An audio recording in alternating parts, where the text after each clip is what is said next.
Ana şu günün başı Kambarkan деген kүйшілер екен. Мына Камбаркандарды негізінен Қарамолда Оросовтың көп Камбарканы бар.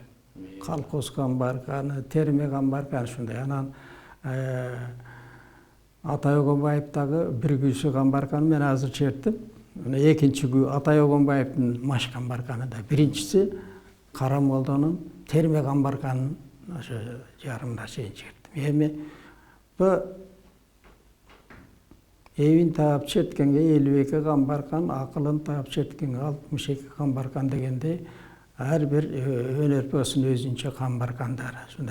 Anan tarıkı janağında aytıladi. Hazır men sizlerge daha bir gün çert bereyim bu. Ana sıngan budu aytabыз. Bu yerde ana Ысыккөлдө Boğaçı менен Niyazalı'nın konkursu olup kaldı. Sen barбай kaldın ошо oyunçular, ırçılar da bargan. Anam komşular aslında Niyazalı'nın menen Boğaçı'nın konkursu eken. Oşonda barışkanda, oşonda birinci mesleğini Niyazalı'nın kuyları boyunca jana Zakirbek degen jigit algan birinci mesleğini oşol жақсы чертип алган. Эми азыр мен сиздерге Карамолда Оросовдун сынган буусун чертип берейин. Өзү сынган бугу мындай айтылат да. Bu bir айылды караса жанагындай каракчылар басып калыптыр да. Bir айылды. Анан bir жаш жигит келатып кайрылып анан жети каракчыны тең кармап, байлап, колун аркасына турганан аттарына чиркештирип алып, жалгыз эле bir жигит жетелеп жөнөптүр да. Жөнөсө ошо айылдан аксакал чыга калып, балам, аты жөнүң ким десе, айтпайт экен да.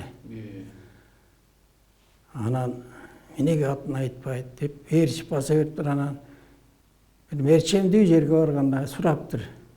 Балам, атыңды айтпайт экенсиң, кайсыл айда төрөлгөнсүң дептир да. Май айында деп коюптур. Болду. Мен элге уят болбой, сен атың билбей калдым деп айтпасаң, айтып барайын деп анан элге айткан экен. Бул жигит бугу деген баатыр экен деп коюптур да. Анан ошол аксакал ошол айылда эң кыйын мергенчилер топтоп ушул жигиттин аркасынан калбай баргылачы, каякта жашайт экен. Мунун ичинде bir мандам бар. Bir нерсе болсо керек.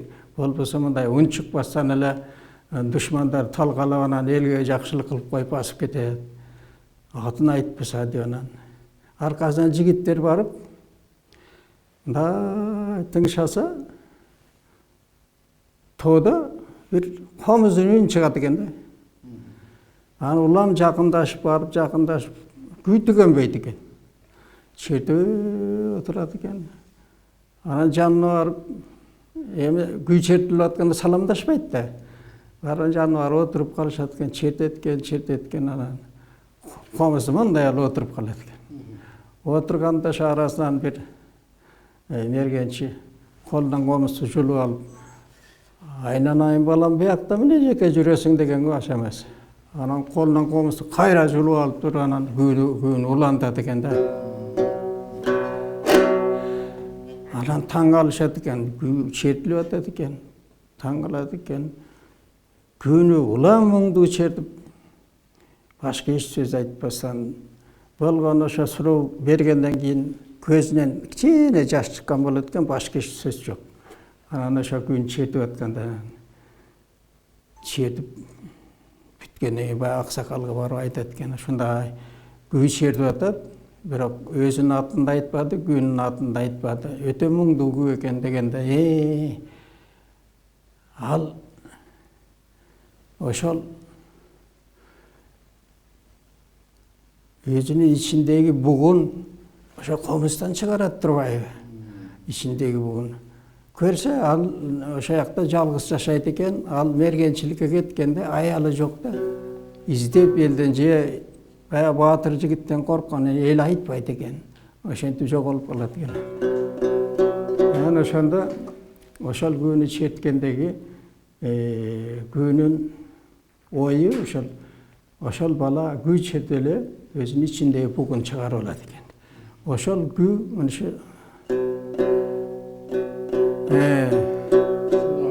намысқа сыңған бұғы деп шертіледі екен.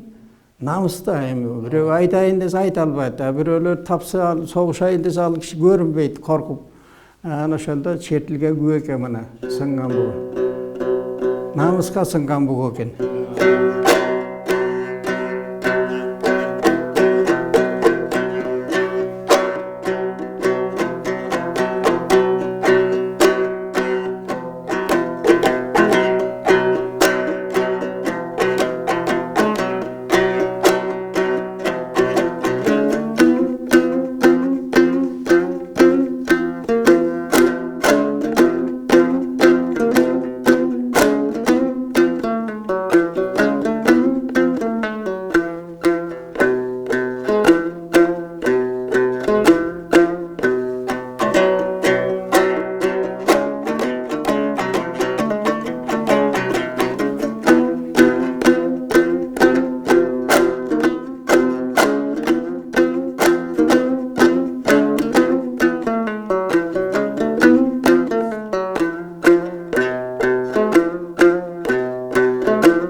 Mana sizler okuyup жүресіздер, Шырдақбектің Бос Жорға деген күй бар.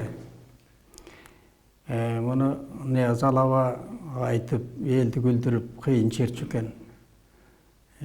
Ананы біз бөлішінше айтайлық мағында екен де. Шырдақбектің түү атасы жаңағы Эрдешіктің атасы кім? Элеман. Elemandan erteşikten Joğdarbeşim'den Erenisi'den Teyitbek. Teyitbek'ten Kurmanbek. Kurmanbek'ten Seyitbek. Seyitbek'ten Şırdakbek Han. Bu Şırdakbek Han bolardan burun önerdin bardığın bilgen ersayış bolağı, güreş bolağı, ulak bolağı daima birinçilikti. Oşol janagı taap algan mingen atı menen Seymektarın жүрчү. Al аттын жөнүн Токтос Сыныбек мындай айтат. Айдынкөл деген көл бар экен. Bir аксакал айтат экен, Айдынкөл деген көлдө жылкылар келет экен, суу ичишет экен да. Себеби ал көлдө көлгө куйган 7 булак бар экен. 7 булактын бирөөсүн сыйкыр булак деп коюшат экен. Ошо жылкылардын арасында байкалбай bir бээ келет экен дагы, ошо жылкылар менен кошо келип эле сыйкыр булакта суу ичип кетип калат экен. Муну байкап калган эски чал, ал чал өзү кыйын мергенчи болгон экен, баардык элди, жерди билген, көлдү билген кыйын киши экен да. Шырдакбакка келип айтат экен да, балам, сен муну оюнган аттарың эчтекеге жарабайт. Мына ошол бээ быйыл туйт болуш керек. Ошонун суу ичкен жеринен ошону кулунун алып калыш керек. Дегенде аксакал мага жардам бериңиз, кантип алып калам деген. Айдынкөлгө барышат экен да булар. Барган мезгилде байкабай калып, бул бээ жытты билет экен. Адамдын жытын алыста билип коет экен да. Биринчи барганда бээни качырып жүрүшөт экен. Анан 2 жума, 1 ай күтүшөт экен. Анан аксакал чал бутуна баягы жыт өткөзбөй турган чөптөрдөн таап, буттарын чырмап, жапка кылып берет экен. Эми балам бээни кармасак болот деген. Анан бээни баягы суу ичип, аябай ичип бүткөнгө чейин карап отурушуп, анан жөнөтөт экен баланы. Жөнөгөндө баягы катуу күшүркөнүп жөнөткенби, бээ эми баягы туй турган мезгил болуп калган неме, баягы кулунду таштайт экен да. Ошондо барып бээни дагы өлүмдөн сактап калыш үчүн 1-2 жумадай карашат экен. Ошо жерде эмгичип кайры. Анан ошо кулунду Шырдакбек бирде жетелеп, бирде көтөрүп ушинтип алып келип анан чоңойтот экен да. Өзү багат экен. Ошол анан ошо боз чорго ошонон чыгат экен. Боз чоргонун кыйыны ушул экен. Жаа келаткан жаага үстүндөгү адамга жааганы тийгизбейт экен. Эр сайыш болсо дагы жана найзакерге тигинин жол ачып берип коет экен. Үстүндөгү киши сөзсүз жеңиш керек. Же чамасы көрүнбөй калабы, ушундай бир сыйкыр жагы бар экен да. Анан ошол себептен Калмактын ханы ошол Шырдакбектин боз чоргосун алыш үчүн 7 жыл согушат экен. Боз чоргонун үчүн. Көрдүңбү? Бирок боз чорго канча курчоодо калса дагы, боз чорго ошонун ыгын таап чыгып кетип калчу экен. Эч карматпайт экен. Анан бир күнү элден эме болуп, бул Шырдакбек катуу ооруп калганда, анан эл деген эл да, жаш кыздын башын айлантышып анан, сен мына күйөөң өлөт. Бу Шырдакбек өлгөндөн кийин кимге турмушка чыгасың? Сен эң жакшысы барып Калмактын ханына турмушка чыгып ал. Молдон эриштип аласың, ал молдо болот, сен болсо турмушка чыгып аласың деп алдашат экен да. Анан ошондо ошо тилге кирип, эми Шырдакбектин боз чоргосу бир эле ошол Шырдакбектин аялынан башка карматпайт экен да. Анан ал токуп минип алып, анан молдону эриштип алып, анан Калмактын ханына жөнөшөт экен да. Барып, жолукканда Калмактын ханы элин чакырып айтат экен. Мен ушундай Men uşul jorgonu 7 jol soğuş kıldım, ala albadım ele. Mana özü gelip kalıptır. Anan üstündeki de çürekte eken, şunu ayal kılıp alsam ne deysiңер eline suroo beret de. Oşonda elden aksakal çıgat da, çıgaydı. Ey, ayban bolbosaң, Şırdakbek tirүү, öle elek.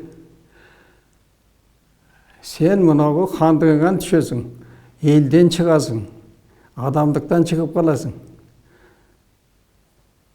Sen atты алсаң ал üstündeki жалаба. Şırdakbek tirүү turganda. Degende anан молдо менен kızды öldürüşüp, öldürgende de mындай kılat da, janagы kızga eki butunun eki arkandı baylap, eki töөнү eki jaka ayдап жиберет. Ошондой кылды. Муну кыйналып өлгөнүн байкаган at, анан atты эч карматпай, бирөөнү жолотпай тиги кылган atты тоор менен кармашып, анан караңкы тамга алып кирип, тактага 4 бүтүнө тең мыктан кагып, 4 бүтүнө тең. Анан кошумча нокто салып, анан кийин эме кылат экен. Эми берден биягы менин идеям мындай да. Аттын арманы жөнүндө айтып коеюн. Ат ошону баардыгын көрүп тургандан кийин ойлонот да. Ошондо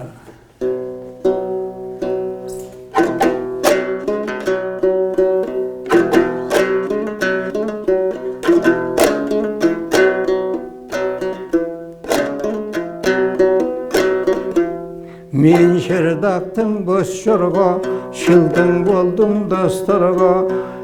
Эркайымгаң ишенип, ела бирин төктүмбү.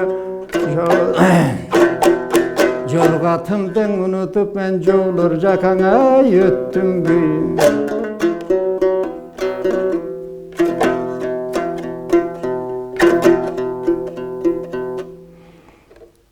Төрт бутун мыктап кагылган, кошумча нокто салынган. Бирөөсүн эле бошот деп, Кудайга күндө жалынам.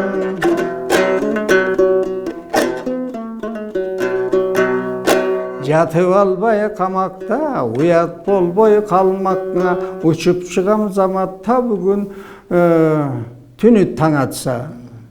Шырдагыма жолугам, Кудайым жолум оңдосо, камбар атам колдосо деп турганан күчүркөнүп туруп 4 бүтүндагы мыкты сууруп, анан ноктону кырча тиштеп жиптерин үзүп, хан сарайга чыкса, бош.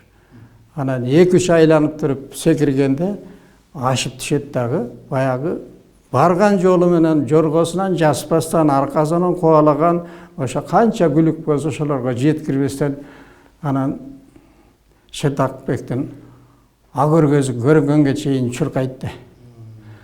Ошондо агөргө көрүнгөндө жылкы кичинейт. Кичинегенде Şırdakбек ооруп аткан жеринен баш көтөрүп сойлоп чыгып үн катат да. Ошондо жылкы барат экен. Баргандан чөгөлөгөндө мойнунан кучактап көкүлүнөн салап, анан Şırdakбек жылкыга айнан ат да болсоң адамдын канаты деген ушул. Мына эми сен намысты коргоп бердиң, Кыргыздын намысын.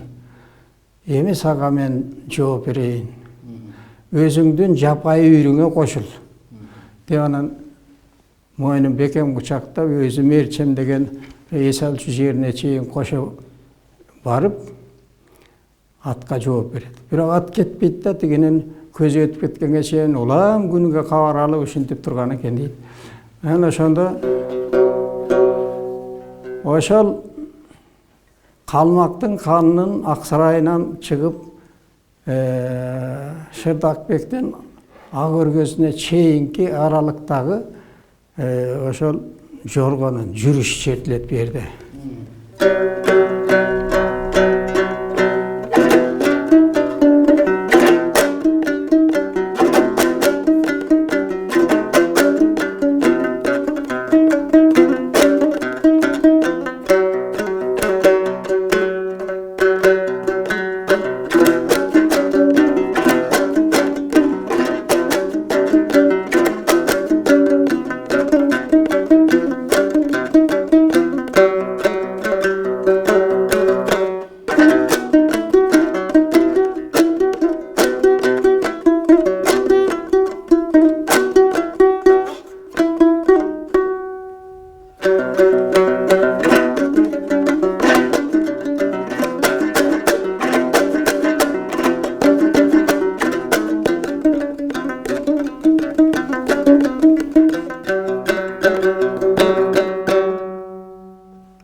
деп чертилет экен. Ушул Шырдакбектин Боз чорго дегени ушул.